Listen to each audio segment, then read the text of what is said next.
What we into this week. Welcome back to What We Into. I'm your host, Lawrence Style. That motherfucker. Either you get it right on the top, All right. or fix it in fucking post. Let's start right now. Okay. Welcome back to What We Into. I'm that motherfucker, your host, Lawrence Style. It just sounds so funky. I'm that motherfucker. I am that mother. I am that mother. Like you pronounce all the syllables in it. It's yeah. Syllables. That's yeah. At least I'm pronouncing shit today. Half the time I have days where I can't even talk. Can't even say anything. You're over there dying of the coronavirus. Consumption.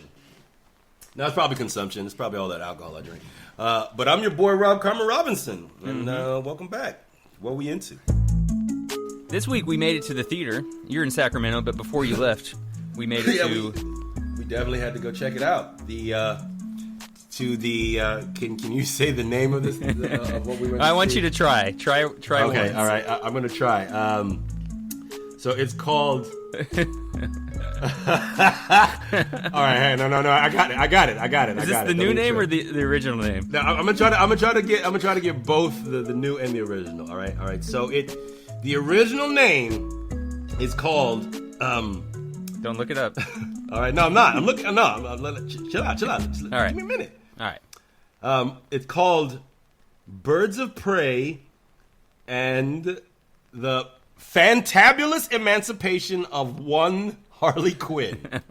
Okay, so that's your name. That's the original name, and then they subsequently, since it had such a poor start at the box office this week, that they changed the name to simply Harley Quinn: Birds of Prey.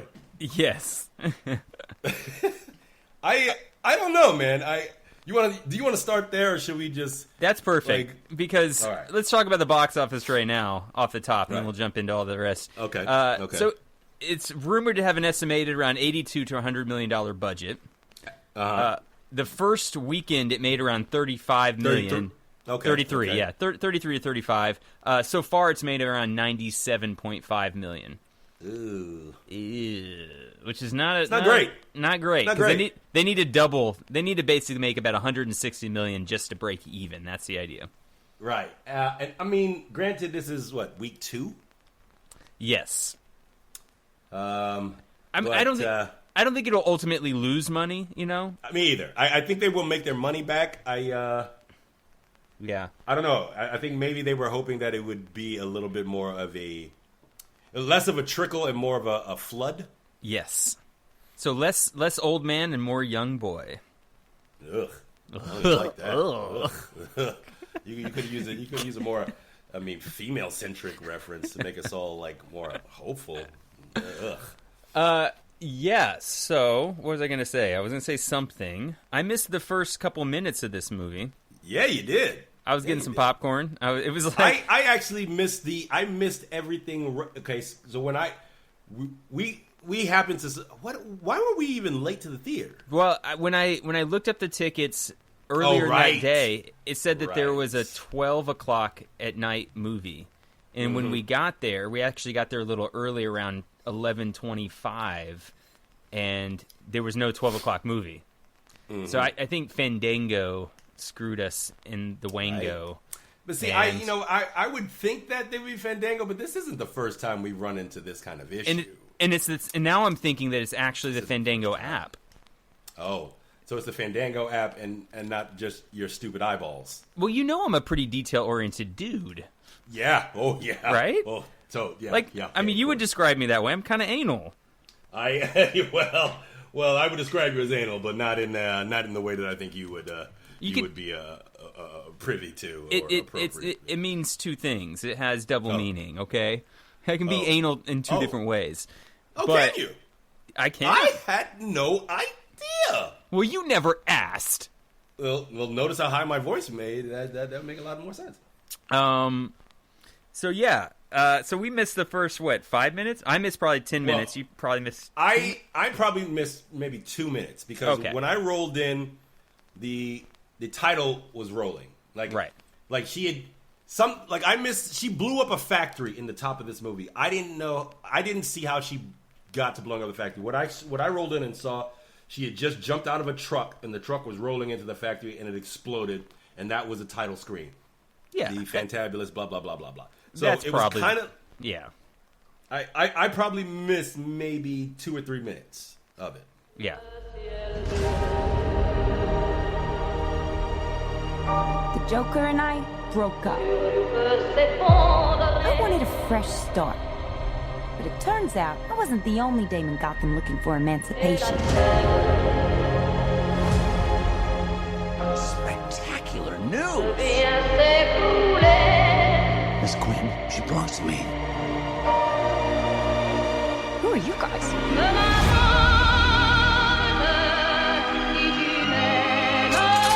Here's the deal, Quinn. You need me!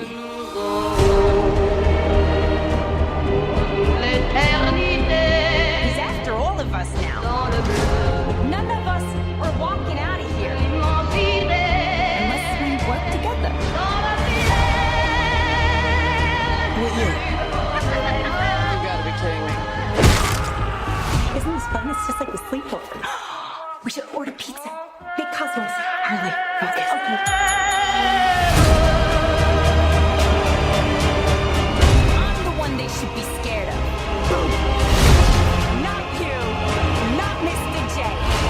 Because I'm Harley freaking Quinn. Who's having a good time? Get ready, ladies.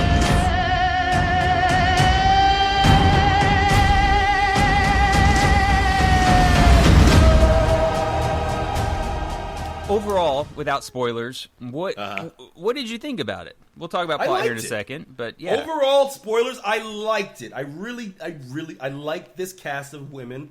I liked this story. I liked it. The only thing that kind of took it away from me was that the entire movie takes place in a matter of like a day. Yeah. I think that's the timeline from start to finish is Harley does this thing at the top of the movie, and then by the time we get to the end of the movie, it's maybe been 24 hours? Yeah, I don't typically like movies that shove all of the action into this 24, 48-hour period. Yeah. Where by the end of it, you're like, does anybody sleep? Who? Right. Yeah, I was like, what? Like, yeah.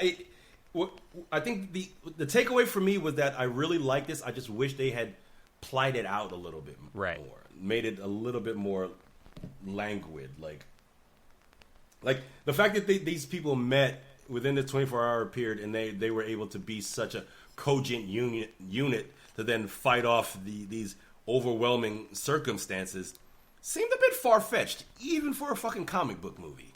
Yeah. I think I agree with everything you said, and this is definitely a burp over a fart for me. Mm-hmm. I think it is a very enjoyable superhero or superhero world movie because I don't know if she is a superhero. We'll talk about that in a minute. Right. But I think when we get to the three-quarter, my biggest complaint is that when we get to the three-quarter portion of the movie, three quarters through, and we're finally have everybody established, then we're kind of in the climax of the movie. Yeah. And it felt like I wanted that sort of portion to be about halfway through. It felt like overall it needed a breath. Yeah. It felt like this thing was like from the moment she blows up the factory till we get the rolling credits, it seems like everybody's on like this breakneck pace. There was really no pause in this movie. And I don't know, I mean, I don't know if you need a pause. I think you do. I think Marvel has done a really good job on building in these pause moments for lack of a better term, pause moments for the continuation of the story. Right. And what was the runtime on this? Oh, I don't know. 109 minutes. See, that feels mad short to me. Yeah, that's still an hour and 49 minutes. You know, it's almost 2 hours. But yeah, that's a little like short. This movie suffered. I feel like when you're dealing with a comic book story arc and you're introducing I mean, other than Harley Quinn, nobody knows any of these other characters, and they're all super viable and super important, sort of like characters in their own right. And I feel like there was really no care taken in sort of like establishing who they were and why they were. It just, they all got thrown together. But I loved it. I thought the casting was impeccable. I love seeing Rosie Perez work. I love seeing her work. Yeah, I love Rosie Perez. Let's go through the actors real quick. So Margot Robbie is playing, obviously, Harley Quinn. She helped produce this movie. Right. She came about this because she was easily the best part of Suicide Squad. Easily. And everybody's like, man, we should have just been her movie. She'd have her own movie. Right. Which is interesting because they not only this year did we get a Harley Quinn movie, but we got a Harley Quinn animated 22 minutes rated R show. Which you watched. What is the major difference between that and this?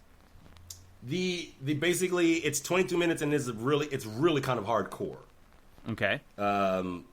Like you see her like kick people in the nuts, and like you'll see her break a guy's arm, and like they'll show you that in the animation. It's basically like a rated R cartoon. Yeah. Starring Harley Quinn. Better than this or just different? Just different. I wouldn't say better. I feel like the only way that the animated could be better is if it wasn't just a 20. It would be like if they took Batman the animated series, made it rated R, and it starred Harley Quinn. Okay. You know what I'm saying? Cool. That sounds pretty cool to me. Yeah, like overall, the overall product is kind of okay, but I don't know, man. If you go and watch the series kind of runs along the lines of this movie, because at the top of the animated series, Harley Quinn is broken up from the Joker, and it's sort of the rest of the season is basically her trying to find her own footing post Mr. J, and she's trying to build her own squad, and Poison Ivy is there with her, and right. And that's the top of this movie too, for the most part. She breaks up with Mr. J and. Mr. J, the Joker. Is it surprising that he doesn't just kill her? No, not at all. Okay, no, he's not that much of a psychopath. Well, no, because what's such a fascinating thing about Harley Quinn as a character is that she's not an idiot. No, she's a doctor of psychology. Yeah, tell us about her character a little bit. Okay, so basically, Dr. Harleen Quinzel is the Joker's psychiatrist when I don't know what time. Whenever one particular point when he goes to Arkham, she becomes his psychiatrist. And over the course of them having sessions, he flips her. Mm-hmm. He manages to flip her and get her to sort of like be more on his side. And then cut to. He basically pushes her into he pushes her into the same vat of chemicals that ended up making him as an insane type of motherfucker as he is. Right. But or at least that's what you think. Because in the animated show, she's having this break. She's like, and then the motherfucker pushed me into a vat of chemicals. But as it turns out, she had just been remembering it wrong, and then she basically has a moment in her own mind where she's talking to the version of herself before she became Harley Quinn. Mm-hmm. And she's like, the version of herself is like, no, you need to take a little bit more stock in what happened. He didn't push you. You volunteered. You jumped into that vat of chemicals based on him being able to manipulate you in this way. Yo. And so like once that happened, it became once that happened, once she had that talk with herself in the show, then she sort of goes on this tear of being like, well, I'm never going to be, under the thumb of another man, and I'm going to build my own squad, and I'm going to show him what's what, and that sort of thing. Right. But yeah, like it's like their relationship is kind of really interesting because the Joker being who he is and Harleen being a doctor of basically, human behavior. It's one of the most interesting couplings in the DC world as far as like a psychopath falling in love with somebody who wasn't a psychopath, but he made into a psychopath. Right. And so this movie, in Birds of Prey, she's portrayed as the anti-hero, but she has a supervillain background. Right. But if you think about it, she's only had that superhero background based on the love of a man. Like, her whole thing is that she loves this dude and she'll do anything for this dude. But that isn't really her bent. Mm-hmm. She's not... Like, it's her an bent abusive is, relationship. Yes, it's complete 125% abusive. It's the quintessential codependency thing. Right. But not so abusive that he'll kill her when she breaks up with him. There's so much, like, the benefit of having someone like that on your squad belies, like, the need to kill. Like, I why would you kill someone who worships you as a god, but also has the brilliant mind of a behavioral psychologist and is like a world-class gymnast? Yeah. Yeah, well, let's talk about her powers, because actually, you know, and let's just say it's spoilers moving into this movie, so we can talk fully about what some of the stuff that happens. But the best thing about this movie to me is the fight scenes. Yeah, they're incredible. The fight choreography in this movie is standout. Yeah, it's some of the best fight choreography I've seen in any movie. It's really fucking good. It's really good. That's the scene really with her in the cop.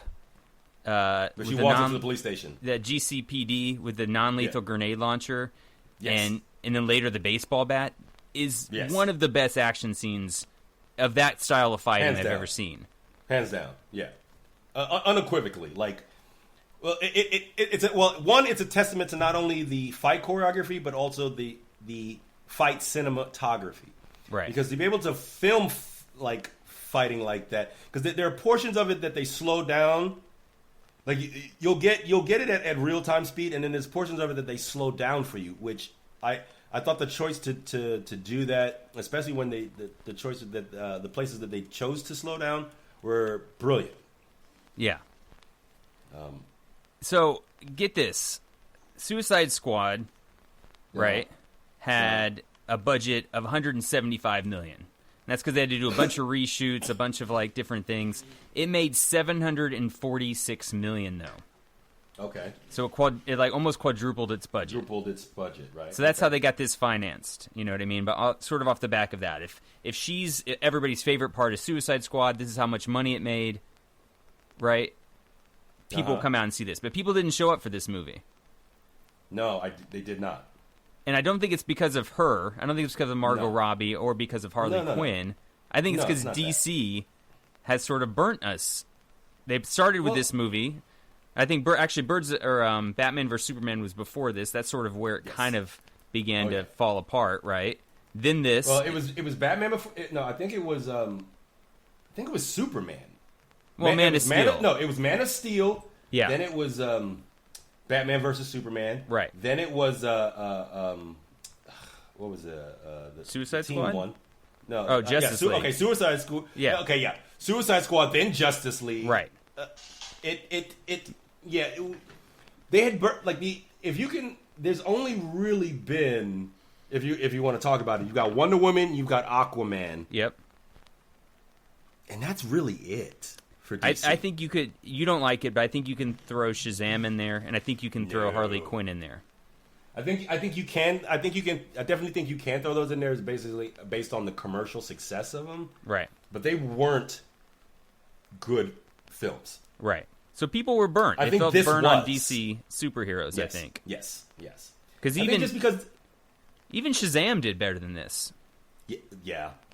Shazam its first week made something like $55 million. Right. So $20 million more than what they expected this movie to make. Do you think that Shazam did better than this movie because this movie is basically helmed by female energy? It's funny because I was reading an article about why this possibly did not do well, and they brought up that point, and I hadn't actually thought about, and this isn't like an explanation of, look how woke Larry is. I just had not thought about Harley Quinn in this movie in that way while watching it, and then forgot about it. I know going into the movie there was some thoughts like, oh, I wonder if this is going to feel like, sort of pandering and forced wokeness, right? It did feel like that to me. Yeah, but while watching it, I didn't think about that at all. And I definitely, when we were watching Captain Marvel, it came up quite a bit. Whether it's I'm Just a Girl playing, or Captain Marvel felt like the most pandering, pro-woman superhero movie that you could possibly have. Right. Did you go get a beer or something? No. Sorry, I was picking up some shit that fell. Oh, okay. You're like vacuuming. You're like cleaning your house. I probably should, because this place got goddamn dust bunnies the size of Tyrannosaurus Rexes in it. But no, I didn't feel like that with this movie. That could have been part of it. I honestly think same. I think think could have easily been the larger part of it. If Captain Marvel can make $1 billion, and it's sort of as pandering as that movie is, yes. and I don't hate that movie. Just to be clear, I don't hate it. But there were there were instances in which I was like, you know what, I get that you're sort of like poking men here, but it sort of felt unnecessary, This movie doesn't poke men at all. It's never like, look at us and we're doing this and we're just girls and we don't need men. It uses the Joker as that was an abusive relationship and I'm out of it and now I'm out of it and I won't go back. Yes. Right. But that's exactly what a movie should do, So, yeah, I don't know. I don't think that was why this movie did so poorly. They could have had some element to it. I think it's more just DC has continually shown that maybe these movies are not going to be good when you go see them. But when you look at Aquaman and even if you throw Shazam and you throw Wonder Woman in there, they've been kind of writing course here, correcting the ship. So I agree. So I'm surprised this movie did not do that well. What did you? You know what? I am a little bit too. What did you think about the villain, Ronan Sionis? Sionis, yes, Sionis. Black Mask. Yeah. I thought Ewan killed it. I thought he did a really great job as that villain. I don't know. He had fun. Honestly, he did. I feel like he was almost too nice. He seemed crazy. Yeah, but he also seemed really kind of like nice guy crazy. Yeah. I don't know. I liked Ewan, but I also found myself being like, oh, but that's Obi-Wan. Yeah. I mean, there were parts of the film where I was like, yeah, but you're a nice guy. I know, right? You're a nice guy, And I don't know. While I thought he was having fun doing it, I don't know if he was the right choice to do it. I think it could have been much worse, for sure. I think it should have been much worse. You even turned to me midway through the movie and said, "Oh, he's doing really good." So I think, yeah, I liked it. He had that sort of like nice guy psychopath kind of like sewed in. Yeah. There's part of me that wonders if the original script of this movie, it wasn't about her breaking up with the Joker at the top. Take that element out of it and just replace Roman with the Joker and watch her go through the portion of breaking up with the Joker, right? Okay. I don't know why that kind of occurred to me a little bit in the movie. Like, oh, is he just sort of the stand-in to be the Joker? Right? Because he's kind of crazy. He's kind of nice. He's just all over the place. Like, well, you never played any of the did you play any of the Batman games that came a little out bit of, what's that? Yeah, I know. Well, Arkham Knight, Arkham Asylum, those games. Is that what you're talking about? Those games, yes. Yeah. No, I mean a little bit, but I see. Well, I would say 5 hours of each one. Yeah, no. So if you had played any of those games to any kind of fruition, like they go through Sionis' story, you get to visit parts of Gotham that are specific to each kind of villain, and Sionis is one of those villains that appears in these games, and you get to sort of. What I'll say about those games, what those games did really well is not only did they introduce you, if you didn't know who any of these people were, you could play those games and get a really in-depth, really kind of cogent look at who these villains are, how they became to be who they are, what motivates them to do the things that they do. Because one of the things that didn't come up in the movie is that that mask that Black Mask wears, he can't take that shit off. Okay, yeah. Because at some point in his thing, it got burned onto his face. Yeah. And spoiler alert: at the end of the movie, he completely gets blown up. Right, so he's not coming back. Well, here's hoping. I mean, this is a comic book movie. I mean, because John fucking Harper showed back up in goddamn season 4 of Stranger Things. So, and that's supposed to be reality. So, in the comic book world, if a motherfucker gets blown up completely, I'm pretty sure he's gonna survive it. Victor Zaz, right? Victor Zaz, yeah. He's a DC character. Yes, he is. He's a Batman DC character. He also I think he dies in this too, right? Or they kind of leave him presumed dead. No, I think he does die in this. I actually don't remember what happened to Zaz. He got stabbed or something, right? I thought he got stabbed and like pushed out of a window or something. Something like that. In the comic, and I remember him from an Arkham Asylum comic, and he was covered with hashtag cuts. Well, they're not hashtag cuts. They're you know, like the Roman, you know, like if you 5. You know, 1, 2, 3, 4 slash and with you cut 5, the whatever slash that with is. 5. Yeah, right. that's and that's how he marks the victims of the people he's killed. Yeah, right. He had a lot more of them in the comic from what I remember. In this, he seemed to be just kind of starting out and had a lot of cuts, but not. I was kind of disappointed, to be quite honest, in his design. They didn't. Well, they didn't seem to have like the kind of Zaz, like the standard Zaz. Like they didn't seem to like he had cuts, but they didn't seem to have any sort of regularity to them. Right. The tally marks weren't so much tallies as opposed to like it looked like he was a self cutter. Right. Yeah. Which he is. Which he is. But when the tally marks, the 5 tally mark is so specific, like he's like counting down his. And the ones he had were very like non-specific. They seemed like, oh, I cut myself shaving or whatever. Like he had one that was in his eyebrow, and I was like, all right, yeah. We also have the Birds of Prey, right? Yeah. We've got Dinah Lance, who plays Black Canary. Yeah, Black Canary. Which if you watch any of the other DC properties, you will see that character. Right. That character exists already. She's on The Flash. She was just in like all those other. She actually is from the Arrowverse. She's a metahuman, right? Yes, she's a metahuman. That's not just the movie, correct? No, that's not just the movie. She is that character actually has that ability. This canary cry. Yes, yeah, the supersonic level screaming. Yes. Which they pull out at the end, right, and defeat a bunch of people. Right. Was that satisfying for you, or was that like it felt a little underwhelming to me? It kind of was, but I understood why they were holding it off because that really is she's sort of like a one-trick pony in that way. Right. Other than like the fact that she's the fight like what I kind of loved it because she actually is such a badass like hand-to-hand combatant. Right. That for me was the standout. I was like, yes, that's exactly what she was. You know, she's an ass kicker.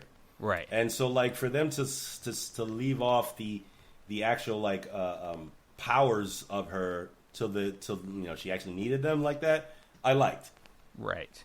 Then I liked them. And who is that? That's Journey Smollett Bell, right? I don't know who that is. I'm pretty sure. That's her name. Journey Diana Smollett Bell. I don't know where I would have known her. I've never seen her in anything else. What else has she been in? Like, let's see. I didn't recognize her from anything. Give me a second. I'll click on here. The Great Debaters, Temptation, Confessions of a Marriage Counselor, right. Friday Night Lights. There you go. 2009, 2011. She was in the show or the movie? The show. She was in True Blood with Retina for a year. Didn't see looks that. like. Didn't see it. And that's about it. So not an extensive amount. Yeah, that's probably. I didn't recognize her. But I recognize her as far as like the ass whooping she was giving motherfuckers. That was great. Oh, she's been around forever though. She started working in 1991. Sunday in Paris. She was in Cosby from 98 to 2000. No shit. Like NYPD the Cosby Blue. Show? Yeah. Wait, how old is she? She our age? Let's see here. She is 1991. So, 1986. She's 33. Same age as Robert Pattinson. It's all connected, man.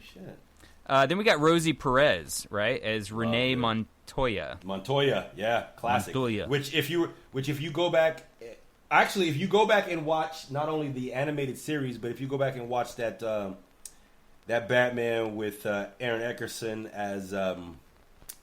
as Two-Face. Montoya is the you remember like when he's going and getting revenge for the people who were responsible for getting his fiance killed. Montoya is the one that remember he flips. Remember that he goes and visits two cops, and one cop he meets at the bar. He flips a gun and he shoots him in the face at the bar, and the other cop is Montoya, and he lets her go because she survived. Like he flips a coin and it comes up. Right, and she, right, yes.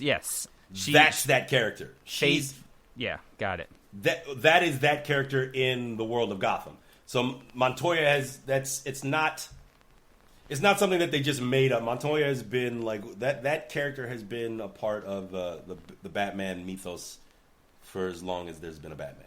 Right. And so she's investigating a series of mob killings carried out by a crossbow-wielding vigilante known as the Huntress. Huntress, yeah. Right? Or Helena Rosa Bertolini. Right. Yep. And my phone. Shut up, Surrey. Who plays? Let's see. Is it? No, not her. Mary Elizabeth Winstead. There you go. What did you think about her? What did you think about her character? Honestly, I thought her portrayal of the Huntress was a little underwhelming. I don't have any background to that character, but that's what I've heard. I've heard other people say that. It was a little underwhelming. Yeah. For me, it felt like it was a lot more of just that actress who I've seen in other things, and I can't for the life of me remember any of the other stuff that I've seen her in. Right. But it was a little underwhelming for me. I feel like the Huntress, like her Huntress was sort of like not really self-aware and kind of like she, at this point, like at the point that we meet her in the movie, she's already murdered up so many people, and yet by the time like she actually has a conversation with like the main characters like Harley and Montoya or whatever, she has like this like great. Great. Can you please not rob a car while we're recording the podcast? Well, man, it's Sacramento, man. It's the Mediterranean out here. I can't not. I can't not. How is that Mediterranean weather? That's the best for colds, by the way, is Mediterranean weather. Yeah, it totally is. Based on the amount of sweat pouring out. You know, the one good thing I will say, this much sweating has got me looking real lean and trim. I bet. I look massively good now because I'm not really eating and I'm just sweating all the time. Yeah, and I bet, and here's the thing. I bet I call you next week and you're dead because you didn't hydrate. Have some water to drink, please. That's literally the only thing I've been able to have for like the past 72 hours was water. Drink So I got more. up today and Okay? I cracked a beer and I drank a third of a bottle of wine that I had opened the first night I got here. I feel like I'm just doing due diligence right now, bro. My due diligence tells me that we have one more bird of prey to talk about, which is Cassandra Cain. Right. Right? Right. Very different in this movie than in the comics. Yeah. Very, very different than because Cassandra Cain is in the comics is Batwoman. Yes, she's a Wayne, right? Is that correct? Or well, am I... technically, she's a cousin to the Waynes. Okay, she's still Wayne. Yeah, well, not actually a Wayne. Like she's whatever. She's second cousin. Yeah, different last name. She's related, but she's not a Wayne. Yeah. And it's interesting because DC has all these shows out right now, right? Yeah. They literally just did Batwoman just started this season, and so it's interesting that they would have a movie where they would make the characters so vastly different than any other iteration. Yeah. I don't think they looked at that at all, which is weird. Like, why give that character that name if you're not... that ethnicity? Yeah, yeah, exactly. Well, I don't care about the ethnicity at all. If she's a second cousin, maybe they married into that. Okay, all right. Okay, look at you. You know with what I mean? your wokeness. Yeah, who cares? That's not at all. I'm trying to find the actress's name here real quick. I know it's like Ella. Hold on, Ella J. Basco. Oh. She liked her a lot. You say Basco, like Basko? Basco, yeah. I wonder if she's related to Dante. She's Korean and Filipino. She might be related to Dante. Excuse me. Rufio. Dante Basco. Oh, yeah. Interesting. She might be related to Dante. You're talking about from Hook? Yes, motherfucker from Hook. Let's see. Her older brother, Daryl Basco. She writes music with him. No, okay. I'm just going to, in my head canon, yes, she is Rufio's brother. Maybe that's probably racist of me, but you brought it up, so it's your fault. Well, way to unwoke yourself in less than 2 minutes. Right, exactly. Don't worry, I'm white. I'll get there. She started in Grey's Anatomy in 2013. She did Happy Land. Yeah. The kid, yeah. Oh shit. She did Superior Donuts in 2017, which is a Tracy Letts play. I didn't even realize. Did they make a TV show out of Superior Donuts? I don't think so. Interesting. Apparently if they did. I never saw it. Apparently they did. She's in one of those episodes. It looks like they brought in Chad Stahelski from John Wick as an uncredited second unit director for the action sequences, and that's why the action in this movie feels so good. Yeah, so good, and feels like interesting and like John Wicky, Yeah.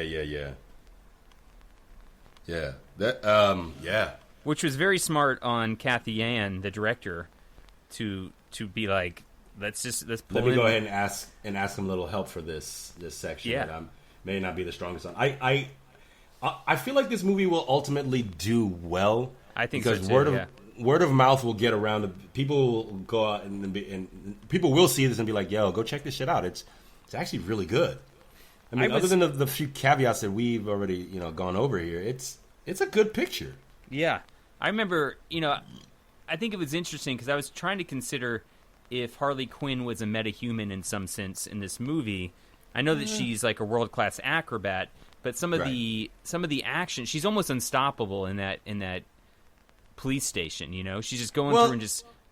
Well, she is almost unstoppable. But like what I found very refreshing was that she did take shots, and those shots affected her. Like, yes. She wasn't invincible. She actually took a bunch of shots, and she managed to get past all that. Yeah, and what was the other thing I wanted to talk about? I can't remember now. Oh, her legs. What about them? I mean, yes, they're gorgeous and they're beautiful. But they're incredibly muscular. Like the amount of work that she had to, as an actress, put in to make her legs look and move like that, from an athletic standpoint, is impressive. Like there's no male actors with that level of, I don't know, versatility coming from. Yeah, quad strength. I mean, it is single-handedly. I think. Go ahead. I was gonna say single-handedly the best from butt to feet superhero action I think I've ever seen. Yeah, but we're also talking about, one, she's a woman, so they gotta sell it that way. I'm sure if you ripped I'm sure if Chris what's his face, not Captain America, what's his name? Sure, Chris Evans. I'm sure if Evans was to do any of those fight sequences in a pair of Daisy goddamn Dukes, we'd all be like, God damn, my man's quad game is fucking ridiculous. Yeah, I mean, we kind of almost do. He does that. He has that scene in what was it? Endgame, where he's like, "That's America's ass." Oh yeah, they bring it up numerous times, constantly. So for me to spend an hour and change in a movie theater watching Margot Robbie's beautiful ass run around in some Daisy Dukes with, like you said, from those legs go all the way up and make an ass out of themselves. That's just. But that's what's either weird, really great marketing or really shitty marketing. That's what's so weird is I was not really looking at her ass at all. I was looking at her legs, like the actual muscles in her legs, and thinking, "Holy shit, that's impressive." The other costume choice I thought was really impressive was Jernidana Smollett Bell's costume, Diana Lance. She should have had boobies. Boobies. Because she's a woman. They got boobs, dude. Oh, I know. And I liked that the director and that the production did not try to shy away from that. Like Margot Robbie does not really have boobs. You know, she's got some boobs. Okay. This actress has actual boobs, and they put them front and center. And I guess I can feel okay about it. Her character is a lounge singer. Yes. She stands up in front of people to look beautiful and sing at things. Right. If one of your best assets is you have an amazing set, then I'm not saying they should be on display, but I'll watch. Right. And then I don't want to forget, because it's literally the best part of the movie until he never comes back up again, but Wolf from Future Man. Oh, right. Plays a weird, 3-second cameo. Actor Derek Wilson. Right. He was in this movie. I forgot about that. Because I remember at one point you leaned over to me in the theater and you were like, Is that Wolf from fucking Future Man? I was like, it 100% is. He plays the character Tim Evans for 4 seconds of screen. He has one line. He's like, yeah, we should do that. You know why? Because that character doesn't exist in the DC canon. Tim what? What was the character? They should have given him the role of what's his face? Zaz. Victor Zaz, right? He should have been Zaz. I like that actor who played Victor Zaz. I do too, but I don't know who he is, but I feel like with the level of scenery that you would be able to chew as Victor Zaz, I think that actor he'd already established himself as a great scenery chewer. Agreed. Chris Messina is the guy who plays Victor Zaz. And what else has he been in? Because I didn't recognize. There was a bunch of cats in this movie I just didn't recognize. I was like, I don't know any of these people. Yeah, so he's got a bunch of stuff that's in pre-production and post-production right now. But nothing before that we this, would know. Robot Chicken. Let's see. Okay, so he's voiceover, so nothing. The Mindy Project. Mindy, didn't watch any of that, but I know who. Let's see. The newsroom. He's got a long list of stuff. A lot of it voiceover. A lot of it TV. But nothing. This is probably the biggest. Nothing noteworthy. thing. This is probably the biggest thing he's probably done, right? Yeah, I think so. 6 Feet Under. Yeah. No. Yeah. Anything else you want to say? Do you endorse this movie? I think we do, right? I think we both endorsed this movie. I think we both went into this movie kind of being optimistic and hopeful about it, and then we were. I don't want to speak for you, but I was pleasantly surprised by how well it actually turned out. Right. Not to break it down, but where does this fall under the female main lead superhero movies for you? Well, it's better than what we already discussed, Captain Marvel. It's better than that. Mm-hmm. I would actually even go out on the limb. I know I'm going to be in the minority here. Not that I'm not used to it.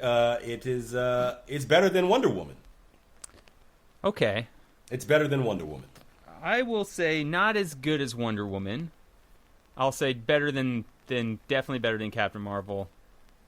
It's sad that those are the only two that we have right now. Right. I felt like that list was going to be longer, but no, that's it. Just those two. That's the list, my G. That's the list. If you want to talk about as far as how this ranks in the canon of what DC has already marked at, I would say which DC movies you like better than this? I have a weird soft spot. I have a weird soft shart for Man of Steel. I don't think it's better than this. Okay, yes. I do have a soft spot for Man of Steel because at the end of the day, it definitely still to this day has some of the best high performance action. Yeah. Like the thing where they're ripping up towns or whatever. You get to see the action of a super powered person done well. Like you can understand the motion and the trajectory of every punch. Right. You can understand the motion and trajectory of someone being thrown through a building and then into whatever. It did that exceptionally well. What about Aquaman? Do you like this better? Or Aquaman? I like this better than Aquaman. I like it as much. Because the only thing, this is what I said about Aquaman, and I still stand by it. I think the only reason that Aquaman was successful was because Jason Momoa. Yeah. And his hammy ass. Yes, for sure. You're right. Now that I think about it, this is a better movie than Aquaman. This is a much better movie than Aquaman, bro. if you put anybody else in the role of Aquaman with all the same trappings, all the same surroundings, that movie is a goddamn shit show. Except for Nicolas Cage. Nicolas Cage's Aquaman would have been incredible. No. Aquaman only got a pass because I like Momoa, and Momoa's a ham, and he leaned in. He was like, "Yeah." It's not a good movie though. It's entertaining, but it's not a good. It's movie. entertaining, but it's not good. It's not a good. It's not. Well, Birds of Prey, go see it if you like this kind of movie. Well, if you like a really kind of cogent superhero story that is, female helmed, then it's really not about them being female. Yes. Or it's not at all. About not at all, which it easily could have been, and they could have marketed it in this way, and it's not. You know what I'm saying? It's about. It just so happens that these particular women kind of meet in the way they meet, and they all need each other in the moment that they meet each other, right? And sort of what transpires because of it. I like, and I think we beat this horse to death, but it suffers from a lack of taking its time, which I think has been DC's critique since they started making movies like this. Because they're like, catch up with Marvel. Catch up. We got 10 years of fucking movies to catch up with. You know what I'm saying? And they just don't take the time. But this was a success. This was good. I gotta say, I meant to bring this up because we're supposed to be ending this, but I appreciated that this was R-rated. Me too. I think it hurt the movie though, box office wise. You think so? Yeah. Oh, because you can't bring you can't bring the little girls to it, right? This exact time of year, Shazam came out and Alita, and we took our kids to both of those. Remember, and they were both PG-13. Word. And you might be had right. this been PG-13, we would have, without question, on that Saturday, gone and seen this with my kids. Okay, but even though this was rated R and we both sat through this. Can you not take the girls to see this? You think? I mean, other than that one instance with the cocaine, than that, which I feel like you could easily tell the girls about because, or they might not even pick that up. You know what I mean? Right. It's because it's really not. I mean, it is violent, but it's not. It's violent, but it's not. Oh, they saw fucking Wolverine. Yeah, or not Wolverine. They saw Logan. Yeah, but just because your crazy aunt, your crazy sister, their aunt lets them see some overly, wickedly violent movie doesn't mean that every movie they see from that point on. And I agree, but like Logan and this aren't that. I mean, the level of violence in both of these movies are, I'd say, on par probably. Logan and Logan's way more. He takes a shotgun blast to the face and they show it. Oh, right. I still shudder. I still shudder and have nightmares thinking about my kids seeing that 3 years ago. 3 years ago. Daisy was like 4. Charlotte.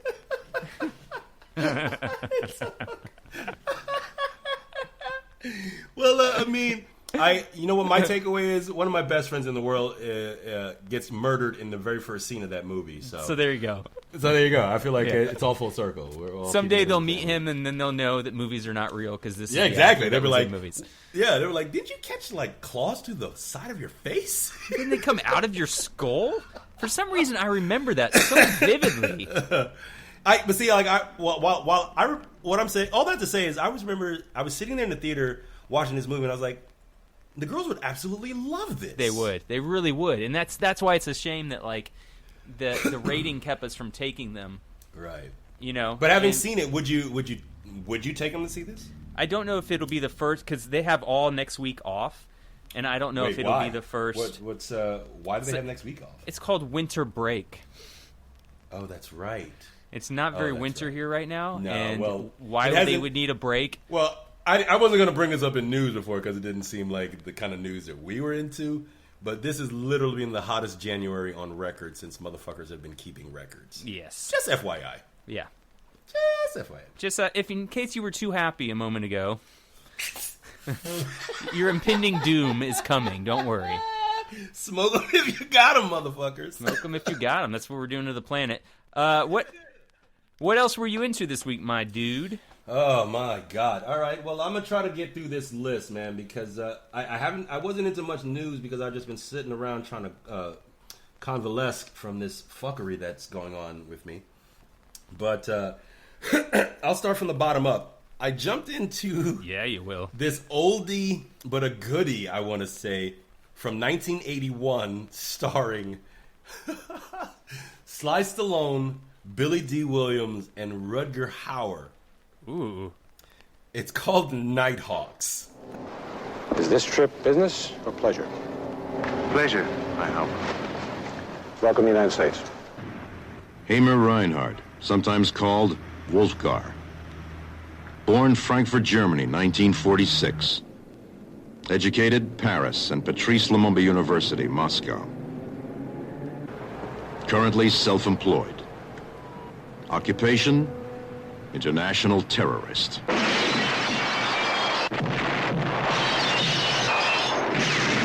You are to be indoctrinated in counter-terrorist techniques. Deke Da Silva, age 35. Born and raised New York City. Honorable discharge, U.S. Army, 1972. 52 registered kills. Occupation, cop.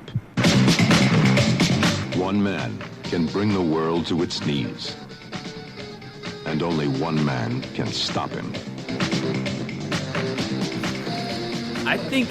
Hold on, let me look at this real quick. It is so brilliant. What it feels like someone tried to make an art movie, like an artistic movie with a cop back. Yes. And you got Billy D, you got Rutger, you got young Billy D, you got young... I didn't even know these two motherfuckers were in each other's wheelhouse. But they did a buddy cop film, basically, together with Rutger Hauer. Yeah, well, apparently, I forget who. Somebody was talking with... Because what was I watching? I was watching I Am Not Your Negro, the James Baldwin documentary. Oh, word. And they were talking about trying to cast Billy D. Williams as Malcolm X. Oh, and I was like, wait, hold a minute. How old is Billy D. Williams? Right. And he's been around. Yeah. Yeah. Man, he's been in the game a long time. He may have fallen off the planet for a little bit, but the Star Wars has brought him back to sort of the forefront. So the plot for Nighthawks is... Fresh from mounting a devastating bomb attack in London, an international terrorist arrives in New York and remains intent upon wreaking further bloody havoc. His preparation is clinical and thorough, but he overlooks one thing: the grit and steely determination of a New York City cop. Is that the synopsis? Yes. That's awesome. It's awesome. It's worth a look. See, I don't know. I've always avoided it, so this really? just gives me an excuse to see it because I know exactly the movie you're talking about, the poster. I've seen the trailer, and I've never seen it. It's surprisingly better than I thought it was going to be, and I think watch it and watch how they like set up some of these scenes. Like some of these scenes, like this, literally they have like a 5 to 10 minute chase scene with Rutger Hauer. Where they find him in a club and then they chase him out of the club, and it goes on for like 10 minutes. This chase scene, yeah, it has some of these like languid, like weird shots, but it's a New York movie. They shoot it in New York, and like it has to be 1981 or whatever. But there's like shots of like Roosevelt Island tram, and I don't know. I found myself enjoying it in a way that I didn't think I would when I hit play. Right. Especially since Blade Runner is now on Netflix, and Rutger being Rutger, right? It's interesting. What about you? What you take got? it real quick. How old do you think Billy D. Williams is? In that movie then? No, now. Oh, now? Oh, shit, them motherfuckers got to be in his, 70s? Late 70s? 83.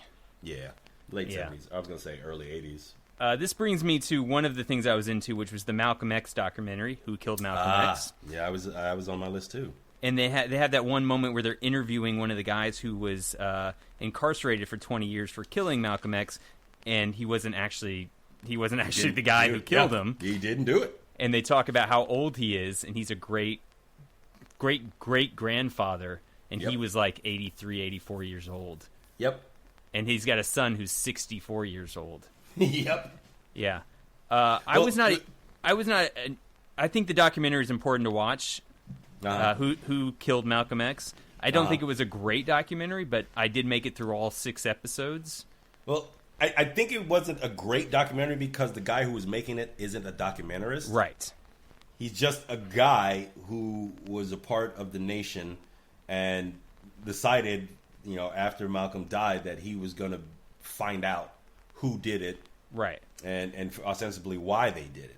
Right. And he then basically spent the better part of his life running down clues. Yeah. Like he says it right at the top. He's like, I don't do this. I'm a nobody. I'm not an investigative journalist. I'm not a reporter. I'm just a guy that thought that Malcolm deserved better than what he got, and then subsequently did all this stuff to get there. Right. I knew a lot of what was in here, but I did not realize that they had a pretty good idea of who the actual killer was. Yeah. That was the most surprising thing about this documentary for me, is that like they had a pretty strong, and not even like it wasn't even that long after the events had happened that they knew. Right. Like it was within like a few months of this thing happening. Like people knew and started talking about it, but nobody ever really came and said, "Oh, this is what happened. This is where it went down." And what was even more crazy, I think what was the most surprising was like that same guy ended up appearing in like Cory Booker's campaign ad and things like that. They were like, right.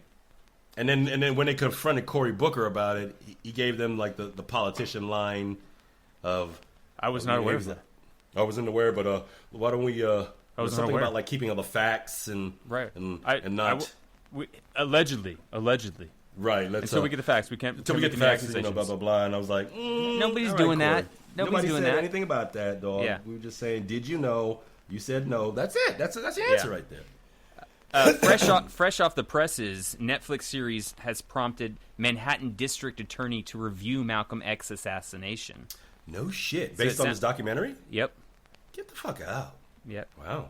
So it sounds like this has gotten some attention. So maybe this will play out differently, because it's sort of like one of the most moving aspects of the documentary for me came in the last episode, in like the last 15 minutes, where they're talking to the guy, and we find out that the man Bradley something, I can't remember his last name, the guy who they know or they're pretty sure shot Malcolm X with a shotgun. The guy who killed him with it. Because, who killed him with it, right? Yeah, like that was like the autopsy basically states that the person who shotgunned him was the one that was the death knell.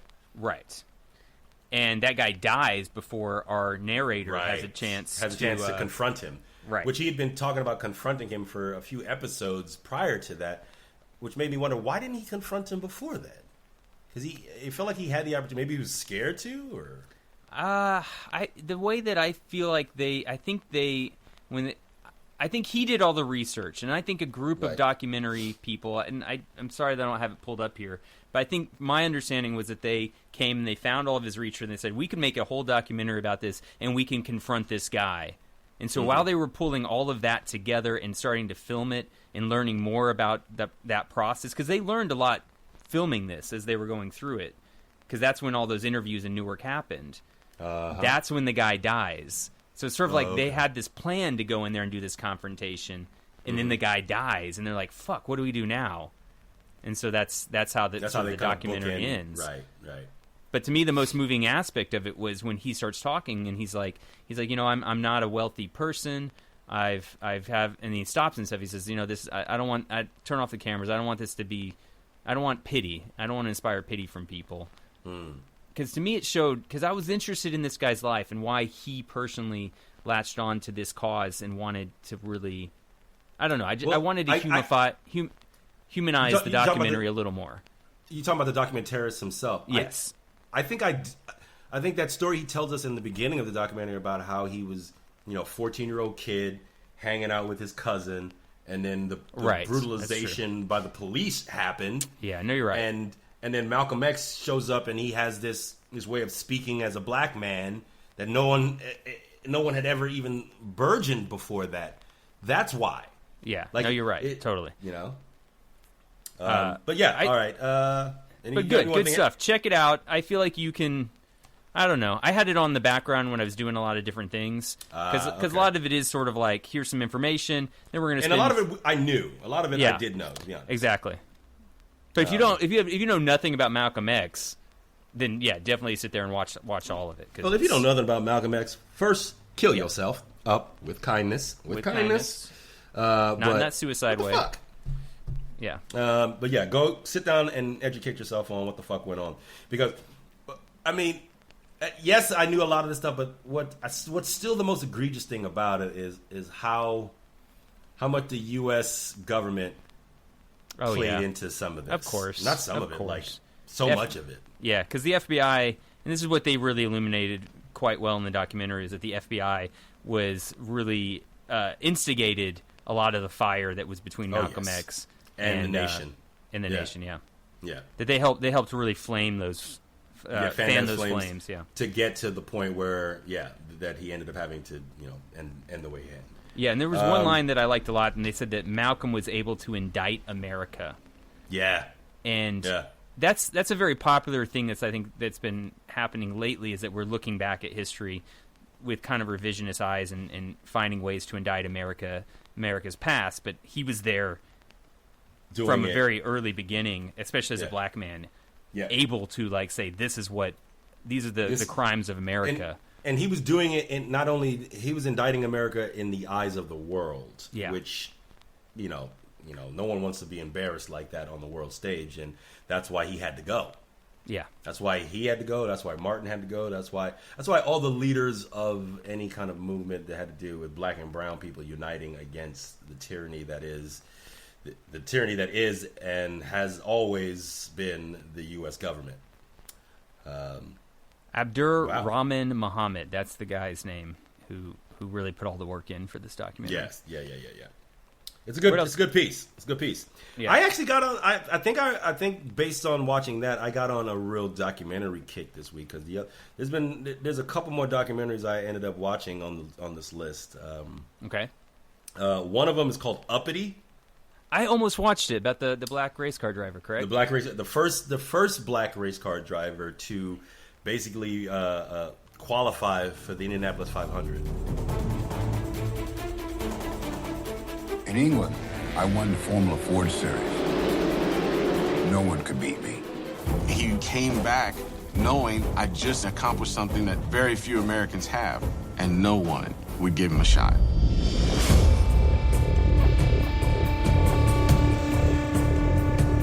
Think about that time period we were in the 70s. There was still a lot of segregationists. Next week, I'm gonna put Jews in anything.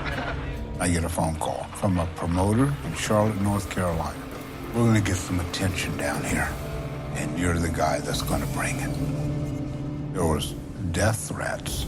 If this nigger races in this race, he might not leave alive. It probably felt like it's me against the world. You want a reason not to like me? I want to give you one. Sort of the trajectory that guy had to go through just to,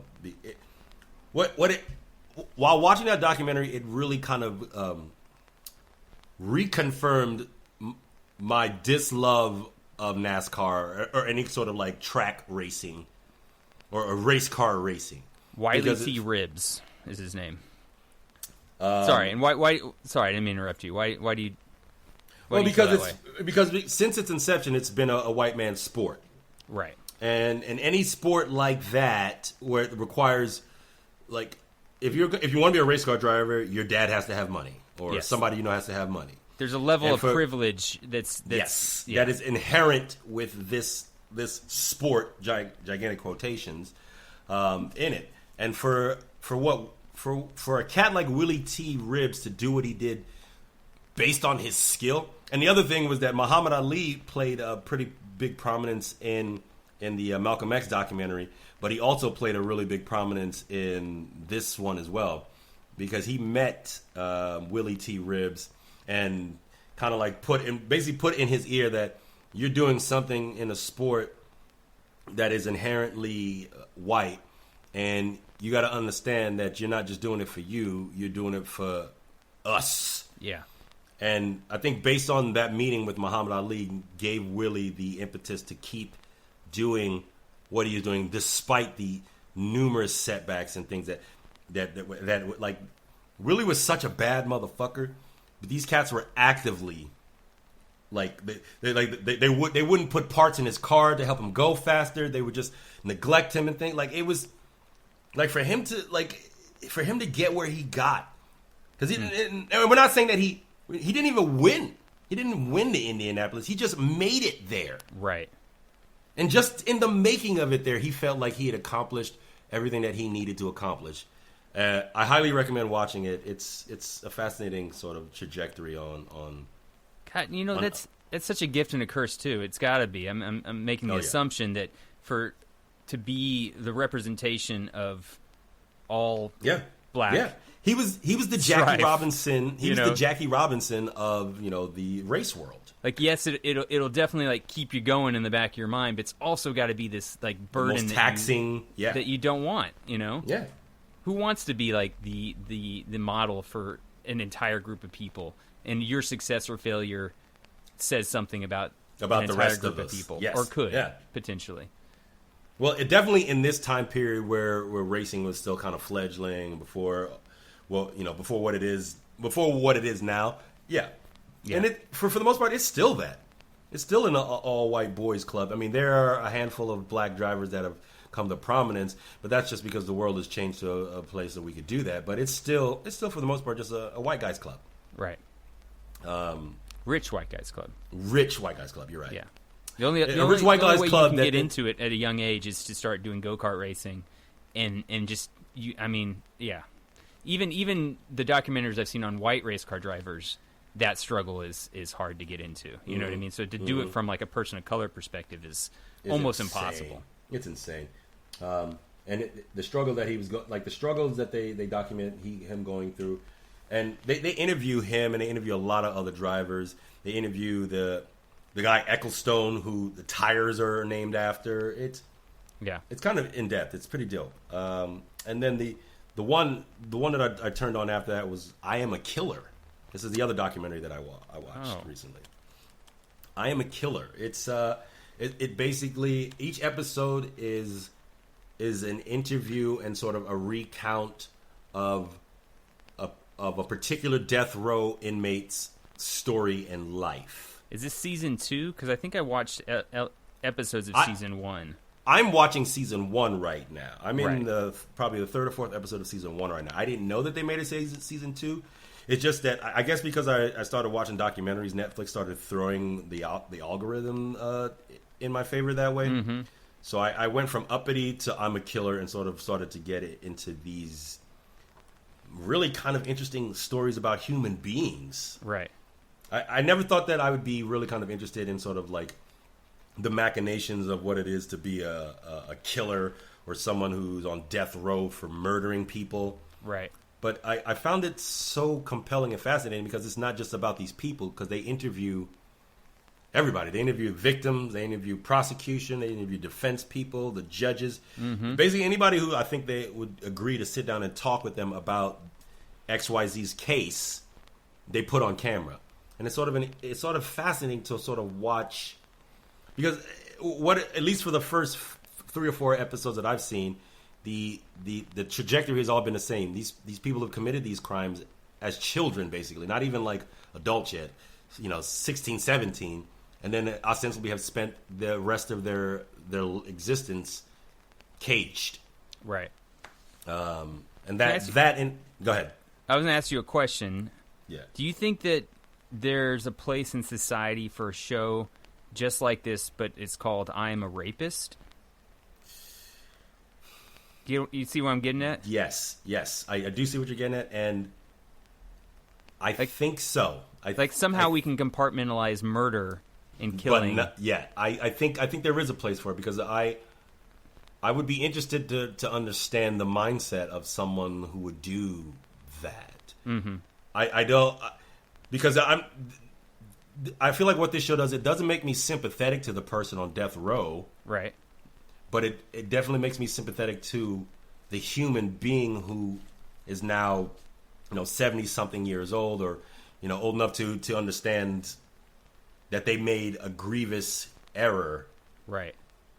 And the responsibility of, I don't know. I think, yes, I think there is a place for a show like that about a rapist. Yeah. I mean, if killing is worse then, and we can have a show like that for killers, then why not rape? Because I feel like you're in NA or AA, and you're talking about things, and you're like, yeah, I killed somebody 25 years ago. I did my time in jail, and now I'm back and I'm reformed. It just sounds so much different than, yeah, I raped a bunch of women 20, 25 years ago, but now I'm out and I'm reformed. Mm-hmm. Just psychologically, it feels, even for I'm just recognizing this in myself, that the idea of forgiving somebody for murder feels easier than forgiving somebody for rape. Really? Yeah. Wow. I'm not saying that's right. No. My wow isn't like a judgment wow. It's sort of like, that's an interesting take on that, my dude. Really? I feel like somehow, whatever. We can go on, but yeah. Yeah, no. Well, back burner. What else you got? I think that either one of those crimes should be not considered extremely substantial. You know what I mean? Right. But Right. No, yeah. I like the question of if we're ready for a show like this, I Am a Killer, then a show like I'm a Rapist, would that also fly? And yeah. I think it would. Why are we able to be more empathetic to murderers than we are to rapists? Right. Yeah. Interesting. Wow, that's interesting. Well, what else you got? I watched another doc, and I thought I mentioned this either to you on mic or off mic, but I watched finally I Am Not Your Negro. Yeah, the Baldwin. Yeah, because what had happened was I'd watched the Malcolm X documentary. I had a bunch of sciatic pain this week, so I kind of sat around and just did stretching for a few days. So I shot through the Malcolm X thing, and then I put on the documentary They've Gotta Have Us. And I only got 35 seconds in, and then they started showing elements of the guy who directed I Am Not Your Negro about James Baldwin. And I was like, shit, that was something I always meant to watch. Again, another movie like Moonlight. Moonlight came after this. You know what I mean? But I had wanted to see this, and my wife was like, no, I don't want to watch that. So I finally got around to watching it. And it was great. It's phenomenal. It's kind of owed news to say that it's a really good, phenomenal thing. But I definitely recommend watching I Am Not Your Negro. It's on Amazon right now. It should be along with the 13th required viewership for graduating from high school. Yeah. Before you walk across the stage and they're like, you're an adult now, you should have to watch both those documentaries. Right. And it also kind of goes into Malcolm X a little bit and the differences between James Baldwin, his beliefs, and Malcolm X's beliefs. Right. I mean, he has that one scene where he's talking about, he's giving us, a speech, and he looks over and he sees that Malcolm X is sitting there on the front row listening to everything that he's saying. James Baldwin is very different from Malcolm X. Oh, yeah. James Baldwin's a gay black man. A great speaker, artist. but not nearly with the oratory skills as Malcolm X. Not even, yeah. He's a writer, so that's where he gets his stuff out. And I also found it fascinating that he'd written more than one book which featured white protagonists. And you're talking about Baldwin? Baldwin, yeah. Yes. And also featured, out and open gay men in his books. Yeah. I ordered a book online. Which is why he had to leave the country for a bit. Went to France, right? Yeah. Yeah, he had to. I think he basically died as an expat because America wasn't trying to have him. Right. And so the whole doc sort of focuses, and it's kind of there in the preview, but the whole documentary is really about the idea of why does America need, to take a person of color, take a Negro, and put him in that place and think of him in that way, Why does America need to? Yeah, because his whole point is it's not about us, it's about you. Yeah, Not about being black, it's about being white. Like, why do white people need this? You know? Right. Which is why I'm all like, which is, and this is something I can't, I don't have the wherewithal to explain what that kind of shit to white folk. It's not, because it's not my job. No, it's not my job to put motherfuckers on about that stuff. It's too much. It's too daunting. Yeah. Anyway. Yeah. What else you got? Lock and Key. I haven't seen it yet. Hey, check it out. We're here. Welcome to Key House. I could never get your father to talk about his life here.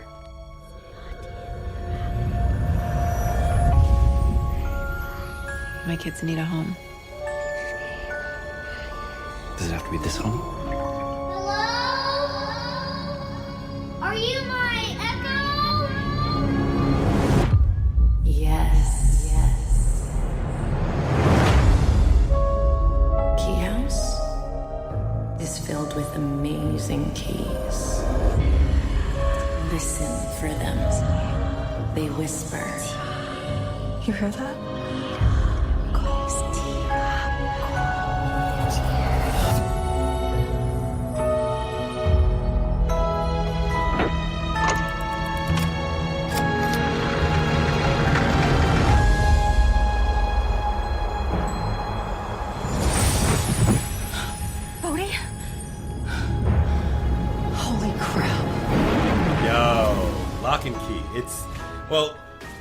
Initially, I'll say this. Initially, I had issues with it based on what we talk about on this show a lot is representation and how it matters.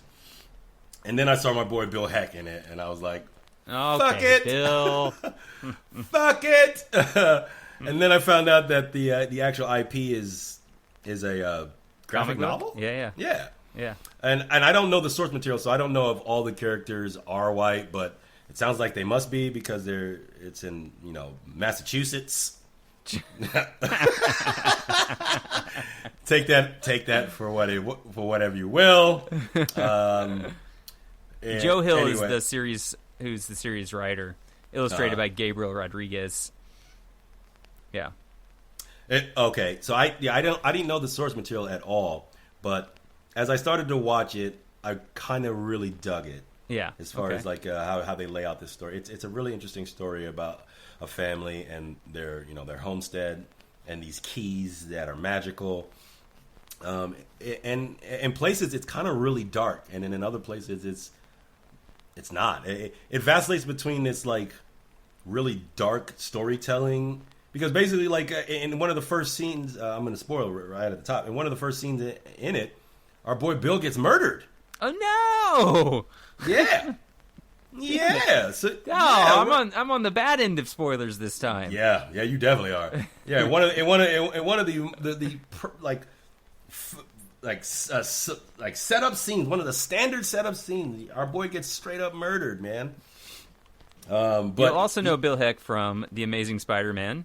He gets murdered in that, thrown out of a. Yeah, he does. He gets murdered.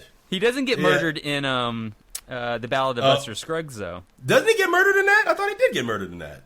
Does he? I can't remember now. I'm pretty sure he gets shot in that. Yeah. Oh, fuck. Yeah, no, you're right. No, you're right.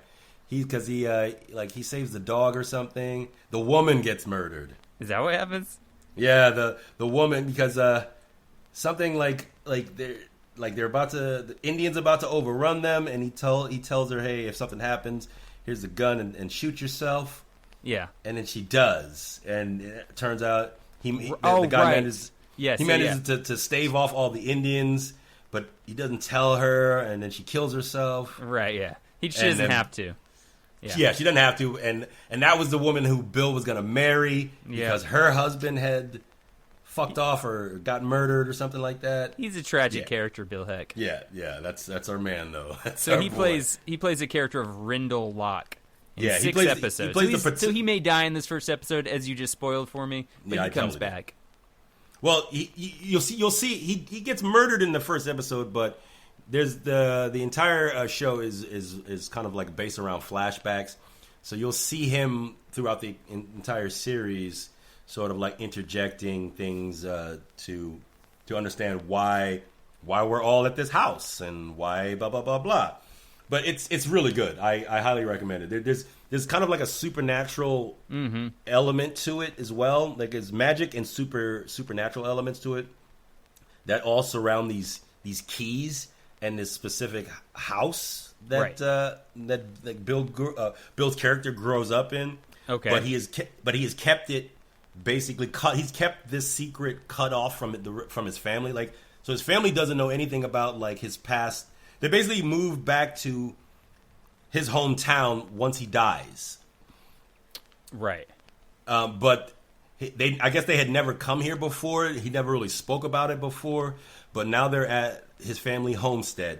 And his brother, who apparently can't remember anything from the time that he grew up in this town. For whatever reason, he doesn't remember any of the memories from living in this town.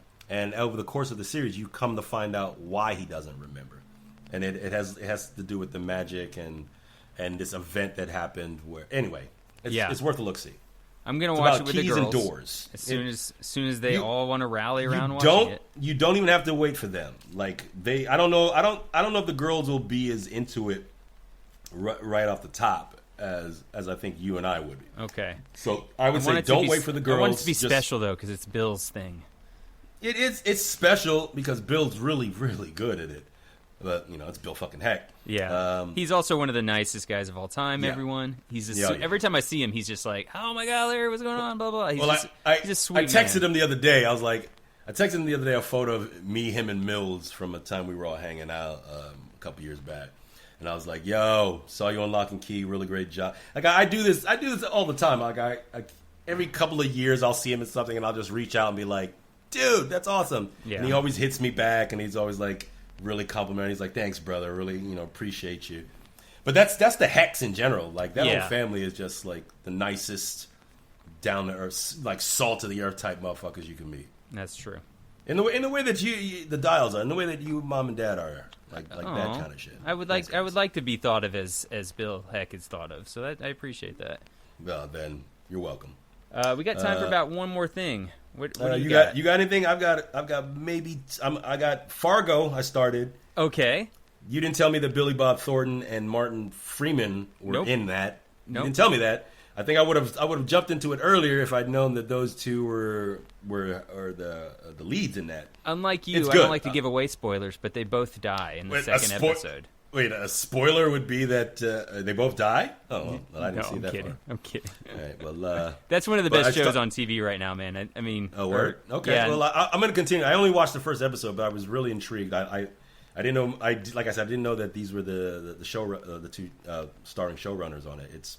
It gets so much better too. I believe it. Fargo, the TV show, and you have 3 seasons to go through, and each season is independent of its own. But then when you get to the 3rd season, then they connect, and you don't even see it coming. It's fantastic. Okay. I would say it's better than the movie, except that the movie is only 2 hours and very succinct, which gives it this sort of polish that is I think maybe worth considering over. I don't know. It's one of the best TV shows ever. It's awesome. Okay. Yeah. And I jumped into Ragnarok. The Netflix thing. Tell me about it because I've been avoiding it. But I initially wanted to avoid it because I was like, that is it suffered from the same thing I felt about Lock and Key as far as like the diversity thing.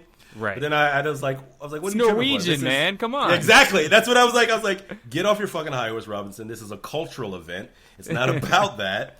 And it ended up being really fucking good. It's really kind of great. It's basically it's like a low key.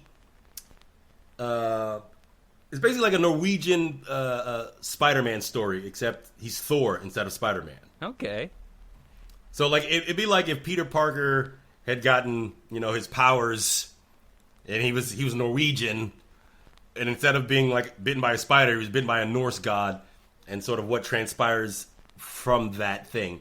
Because in the world of Ragnarok, this new kid moves to this town in Norway, which has cultural significance as far as like the history of like how the Norwegians are how those people tell the story of creation, how the world got created, and this is basically the story of gods versus monsters. Right. And so he's against those who are destroying the planet. Right. But he doesn't know any of this. He just kind of shows up in town, and he's kind of a good kid, blah, blah, blah. And these old gods who have, I guess, survived the last giant battle between gods and giants, they meet him when he shows up in town and basically turn his powers on. And then over the course of the series, he's starting to notice these he's like, oh, I can throw a hammer. I don't need my glasses anymore. I don't need my glasses anymore. I can run faster. I'm stronger. Like, all these things start happening.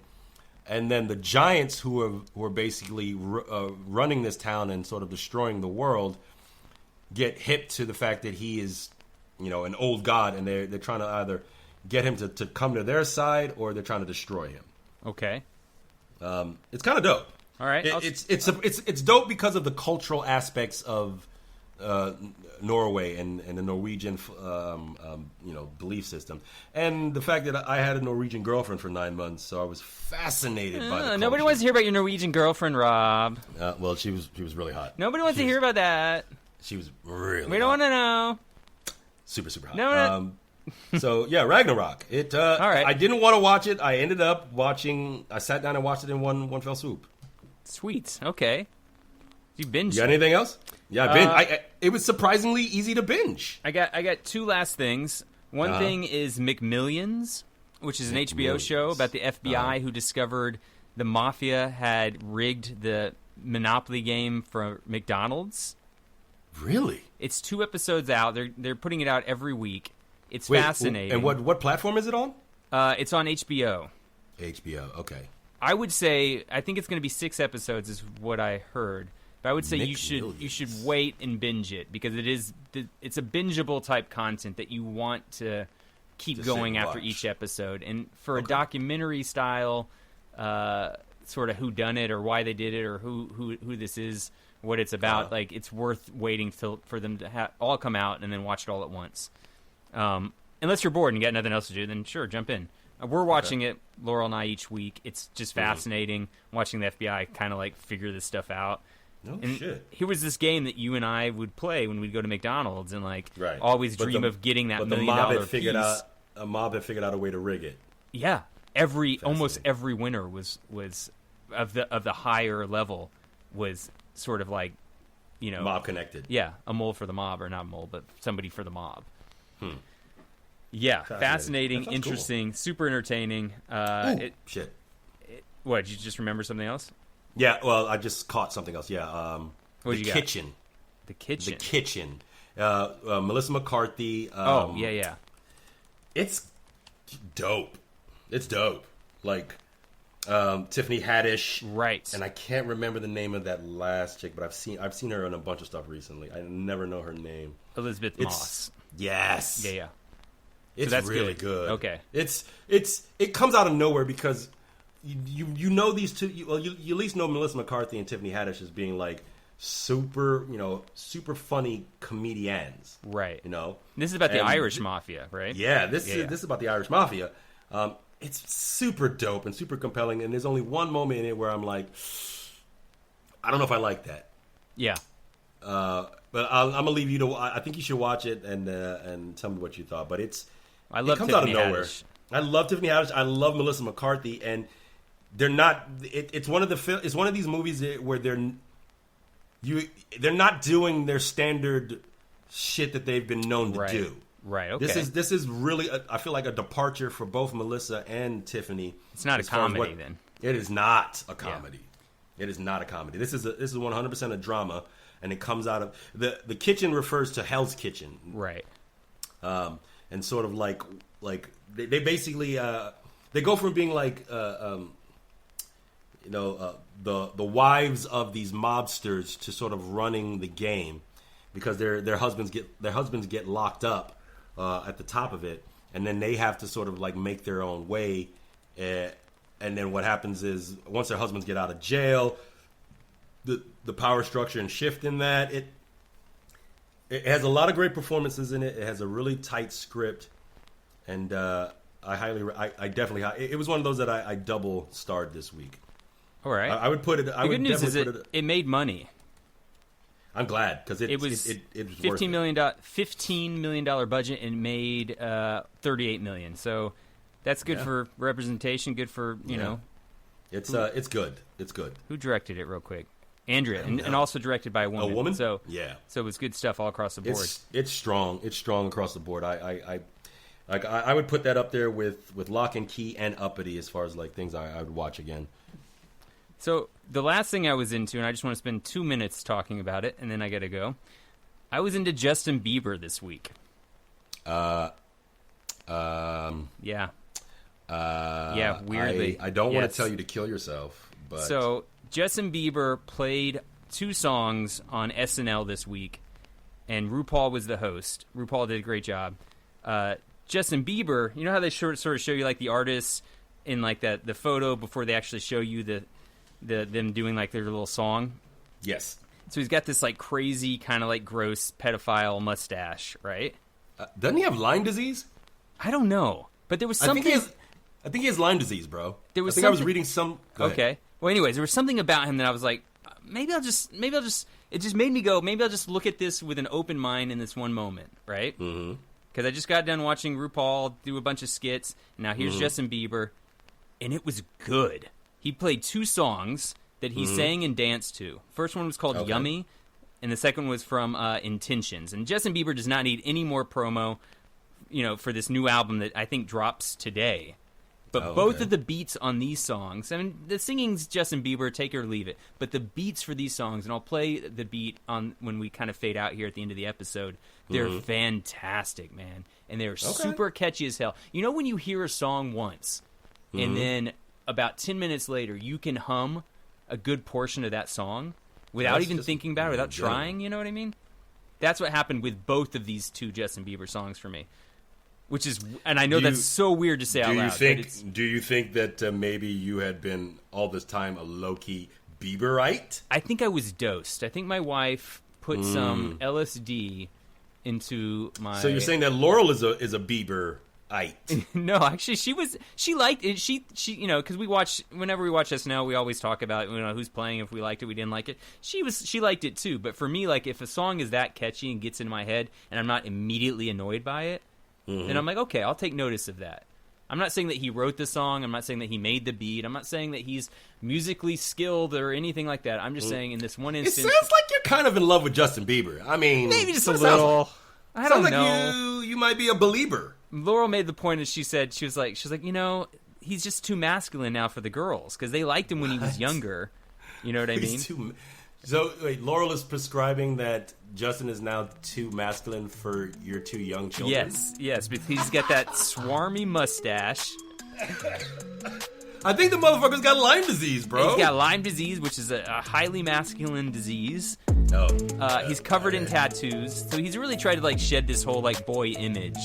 What do we hate on Justin Bieber for being a kid that, a whole bunch of adults around him said, if you sing like this and you dance like this and you do these things, then we'll give you millions of dollars? We're going to hate on that? And now he's trying to, sort of reinvent his own image? I think what we were hating on was the fact that he was being a complete asshole at times where it was unnecessary to be an asshole. Probably, but he also grew up in a spotlight. Anyways, I'm not defending any of his actions or anything that he said. Sounds like you're a believer, and all I'm saying is, if he wanted to reinvent himself, I'll allow him to reinvent himself for myself, and I'll take him from this point on, and I'll listen to this album that's coming out. I hope I'm going to hold you to that. You're taking him from this point on. Yes. So anything that falls out from this motherfucker in the subsequent future, you got to own that shit. You're a believer now. I will drop him again with the next stupid thing. But that's mad convenient. That is mad convenient. If you can listen to this beat at the end of this episode and not think this is a pretty good beat, then something's up. All right. Well, I'm your boy Rob Carmen Robinson, and I'm that motherfucker, Lawrence. Jesus, you can't even do that. I haven't said my wife's name. I'm that motherfucker, Laurel Dial.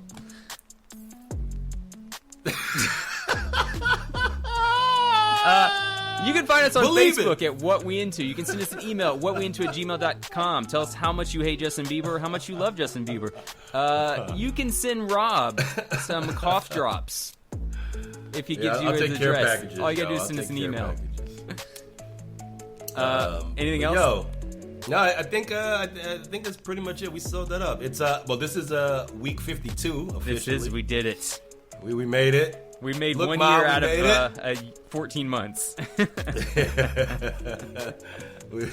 we did it, Ma. We did it. We did it, and we're done. Yeah. This is never gonna record again. I miss you already, man. I do too, bro. But yo, I'm only a phone call away and a podcast away. So if you get lonely, reach out. I'll do the same, probably obsessively, until you're like, stop it. How many memes does it take until you're annoyed with me? Do I have to text you? No, just text me. I mean, sometimes I don't. Sometimes I'll look and see, oh, Larry just texted me memes, and then I won't even look at them till the next day, and then I'll laugh. If you want Rob's phone number, send an email to whatweinto@gmail.com, and you can send him your own memes. Yeah, and I'll answer each meme accordingly with my own. Yeah. All right. All right, Maji. Next week? Yep, next week, dude. Later, haters. All right. Oh, you're such a bastard. Once we stop recording, this is it. We're done. It's over. See ya.